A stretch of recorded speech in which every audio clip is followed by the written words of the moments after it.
Hello students, this is chapter number 7 of civics, that is market around us. So we purchase so many things from the market, maybe food, vegetables, grains, electronic things, etc. So the market is a mean by which exchange of the goods and services take place as a result of buyer and sellers being in contact with one another directly or indirectly. So let's begin with the types of market. Here in this slide you can see the different types of market. The first is weekly market, second is neighborhood shops, and third is shopping complexes and mall. The weekly market, this is the first category. So weekly market held on a specific day of the week, maybe Monday, Tuesday, so and so on. So many things in weekly market are available at a cheaper rate. So the weekly market do not have permanent shops, so that's why the things are not very expensive in this kind of market. So the traders set up the shops for the day and then close them in the evening. So the weekly markets also have a large number of the shops selling the same goods, which means there is competition among them. So here buyer has the choice to get the things. If he is not satisfied in one shop, then he can look for the other. Here you can see the shops which are on the roadside. So there are some shops which are permanent. So many shops that sell the goods and services in our neighborhood. So we may buy milk from the dairy, groceries from the departmental stores, stationery, vegetables, or the medicines from the shops. So many of these permanent shops, while others are roadside stalls such as that of the vegetables, hawkers, the fruits vendors, and the merchants, etc. As you can see here.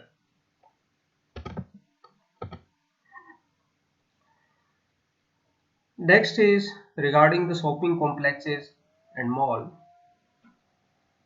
So these are the multi-story buildings you can see in this slide.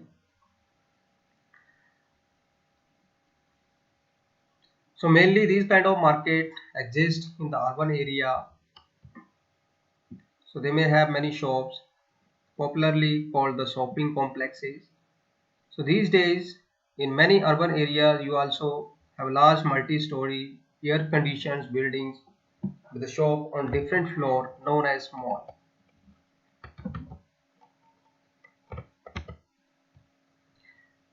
So in these kind of urban market you get both the branded and non-branded things for the goods.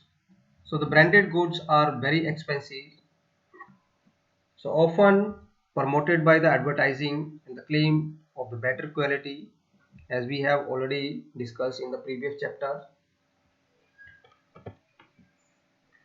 Now let's discuss about the change of market, how these different type of things reached in our home. So series of market connected like a chain as a product passed from one market to another. For example,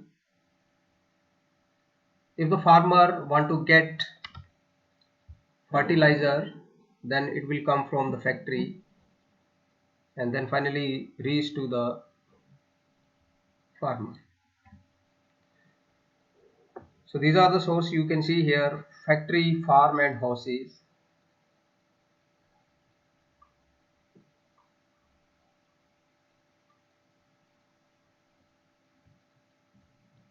So the various product reaches through the traders to the consumers. So trader may be wholesaler and retailer. So wholesaler is a person who purchase or buy the things in a large quantity,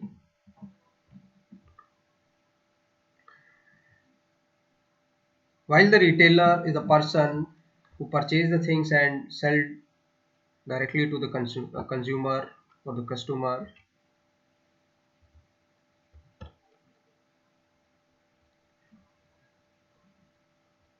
Here you can see a market chain, commodity flow from producer to the consumer. So the farmer produce various types of things, maybe wheat, rice, sugarcane, etc.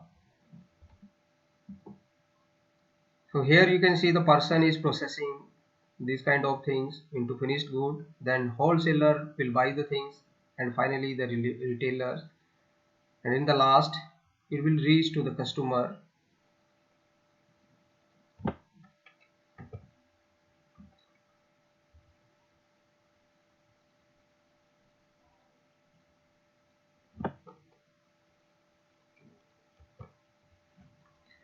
Now let's discuss about the market everywhere.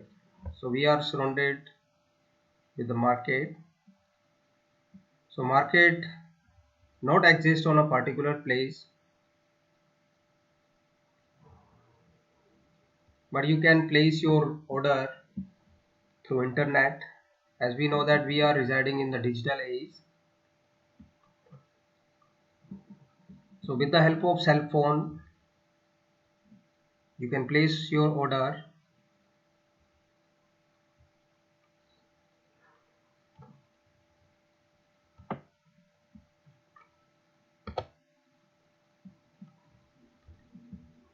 I hope the things are clear to everyone here. So you can see various shopping sites, so you can go through these and buy the different types of commodity, whatever you want to buy.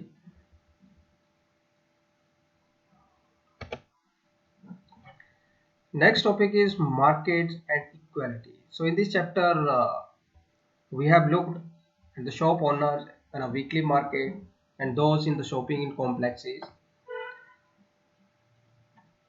So they are very different people. So one is a small trader with a little money to run the shop, whereas the other is able to spend a huge money or a lot of money to set up the shop. So they also earn the unequal amount. So the smaller traders or the smaller shopkeeper will get the small amount or small kind of profit as compared to the big trader or the big shopkeeper. The weekly market traders earn the little money as compared to the profit earned by the shopkeeper of the shopping complex. Similarly, buyers are the differently placed. So there are many who are not able to afford the cheapest of the goods while the others are busy shopping in mall. Thus, whether we can be buyers or the seller in these different markets depends among other things on the money that we have. So we have also examined the chain of the market that is formed before the goods can reach us. So it is through this chain that what is produced in one place reach people everywhere. So when things are sold, it encourages the production and the new opportunities are created for people to earn. So with this, children, we have finished this chapter. Thank you.